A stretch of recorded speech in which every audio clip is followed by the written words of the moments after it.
Hi, I'm Dan Cooper. This is 3 minutes on the dot. This is going to be the first one where I don't do a really long intro. We're going to get straight into it because we know what we're doing now. So our guest for this episode is Becky Kearney, our senior producer.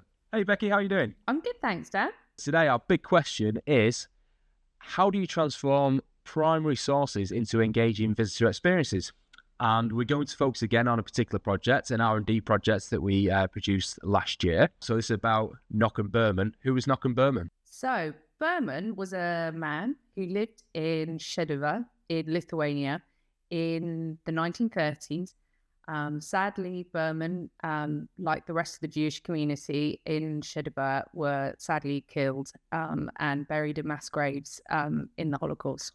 What was our starting point in terms of the material available? Yeah, so Berman wrote letters to his love, and Hinder had emigrated to America. So there's 28 letters that Berman had written to Hinder, and that was our starting point for this exhibit. So that was our source material. In terms of the visitor experience, what was it we were trying to create?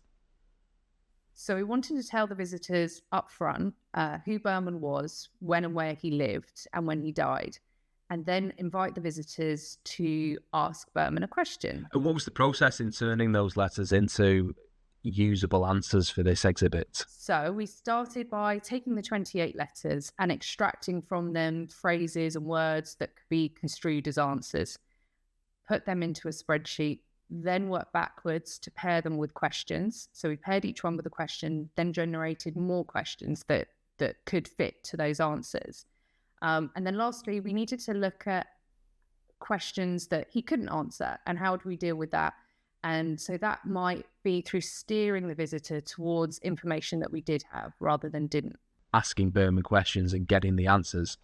I found that to be a fascinating experience. How did it feel for you, having sort of gone through the process of creating that data? Kind of quite emotional, to be honest. You do feel like you're meeting someone from the past, like a historical character. It was quite surprising at times. Berman talks a lot about his cultural and intellectual life, his travels, his hopes, his dreams, and that really kind of shifted the focus from perhaps otherwise we would be aware of very much of his how he died, whereas actually this sort of refocused it onto his life and what a rich life that was. That's fantastic. Thanks, Becky. That's been 3 minutes on the dot. Thank you.